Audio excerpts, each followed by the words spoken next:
On va s'intéresser maintenant au fermenteur semi-continu, c'est-à-dire un réacteur alimenté mais non soutiré, qu'on appelle fed batch en anglais, fed pour alimenter. Ce réacteur est automatiquement parfaitement mélangé afin de disperser l'alimentation à l'intérieur du réacteur.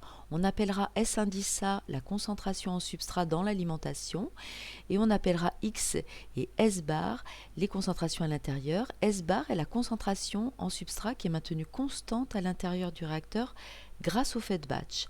Cette concentration constante permet de maintenir un taux de croissance optimal proche du Mumax. Un fed batch a automatiquement des conditions initiales que nous appellerons X0, V0 et S bar. X et V vont varier au cours du temps. V va en effet, le volume de milieu à l'intérieur du réacteur va augmenter au cours de son alimentation. On va chercher à exprimer X, V et le débit d'alimentation en fonction du temps, puisque tous ces termes varient en fonction du temps. Bilan global, terme d'accumulation dV sur dt est égal au débit d'alimentation. Bilan sur la biomasse, terme d'accumulation en biomasse, dxv sur dt est égal à la production de biomasse. Il n'y a pas d'alimentation en biomasse ni de soutirage. Or, x et v varient. Je vais donc les associer dans le terme m de x, max de x, puisque mx est égal à xv. R tierce x est égal à mu x. Je fais encore apparaître xv que je remplace par m de x. Je me retrouve donc avec une équation différentielle à deux variables, m de x et le temps. Mu est égal à mu bar et est constant. Afin d'exprimer m de x en fonction du temps, on va intégrer cette équation différentielle. On a donc d de m de x sur m de x qui est égal à mu dt que l'on intègre entre les bornes m de x0, condition initiale, et m de x, quantité de biomasse à un instant t. L'intégration nous donne ln de m de x sur m de x0 et on se retrouve avec cette expression de m de x en fonction du temps. On n'oublie pas que m de x, c'est x fois v et m de x0 fois v0. Donc on a ici l'expression de xv en fonction du temps. Nous allons passer maintenant au bilan sur S. d de SV sur dt est égal à QSA car la concentration d'alimentation est égale à SA. Or, S est égal à S bar dans le réacteur et est maintenu constant, donc on peut le sortir de la dérivée. On obtient donc cette expression, on remplace R tierce S par R tierce X sur YXS. D2V sur dt, comme nous l'a dit le bilan global, c'est le débit d'alimentation. R tierce X, je le remplace par mu bar X. Je mets Q en facteur. J'obtiens cette expression et je vais donc pouvoir isoler Q et j'obtiendrai cette expression finale de Q en remplaçant XV par son expression en fonction du temps. J'obtiens cette expression globale de Q en fonction du temps, ce qui était mon objectif.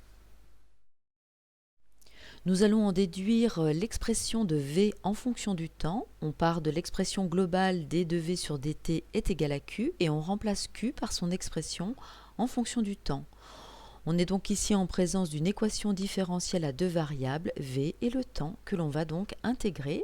Donc je mets le terme en dt de l'autre côté de l'égalité. Je mets en facteur x0 fois v0 divisé par yxs, facteur de SA moins s bar, qui est une constante. Tout ça que je surligne en rouge est une constante. Je vais donc facilement intégrer cette expression, sachant que l'intégrale de mu bar E de mu bar t sera E de mu bar t entre les bornes 0 et t. J'obtiens donc cette expression de V en fonction du temps, donc fois E de mu bar t moins 1, puisque exponentielle de 0 est égale à 1. On a donc bien ici l'expression de V en fonction du temps. On va donc revenir à l'expression de xv en fonction du temps et on va isoler x et on va ensuite remplacer v par l'expression que l'on vient de trouver de v en fonction du temps. Donc on n'a plus que comme seule variable le temps dans cette expression. Voilà, x en fonction du temps. On simplifie les v0 qui sont au numérateur et au dénominateur. On aura donc ainsi bien obtenu x en fonction du temps, v en fonction du temps et q en fonction du temps. Si on applique ces formules à l'exemple qui est donné dans le polycopier, eh bien on obtiendrait cette représentation graphique.